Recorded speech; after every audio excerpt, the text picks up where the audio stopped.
কতদিন থেকে নিরামিষ খেতে খেতে আর ভালো লাগছিল না, তাই ছুটে চলে গেল তোমাদের দাদাভাই চিকেন আনতে। চিকেন সাথে মাছ, আর মা তো চিকেন খায় না, সেই জন্য মাছ এনেছে। আর এই মাছটা মা খুব পছন্দ করে। আর এদিকে দেখো, আনার সাথে সাথে আমি ধুয়ে ম্যারিনেট করে রেখে সুন্দর করে চলে আসলাম ছেলের পেছন পেছন। তো ছেলে ডাকছিল, মা আমি সাইকেল চালাচ্ছি, আমাকে একটু ভিডিও শ্যুট করো। তো যেই বলল সেই চলে আসলাম, এসে তোমাদেরকে একটু দেখাচ্ছি। আর ওদিকে মা কাপড়গুলো মেলে দিচ্ছিল, কারণ আমি সকালে ধুয়ে দিয়েছিলাম, মেলা হয়নি, মা মেলে দিচ্ছে।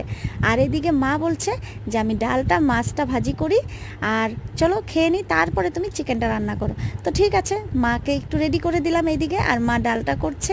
তো চলো আমি এখন ঘরে এসে ঘরের কাজকর্মগুলো গুছিয়ে নিচ্ছি, সব কিছু ঘর পরিষ্কার করে নিচ্ছি। তো করতে করতে আমার আর মার পেয়ে গেছে খুব জোরে খিদে। তো মাও ডাকছিল, আর আমিও বললাম হ্যাঁ মা দাঁড়াও আসছি। তো তারপরে গিয়ে ভাত বেড়ে নিলাম। ভাত বেড়ে মা আর আমি এখন খেতে বসবো। আর দেখো গরম গরম ভাত, সাথে কচুর ভাজি। আর বলতে ভুলে গেছি, মা কচু ভাজিও করেছে, এই দেখো, সাথে কচু ভাজি আর গরম গরম মাছ ভাজি, আর সাথে কিন্তু মুসুর ডালটাও হয়েছে, তোমাদেরকে দেখিয়েছি।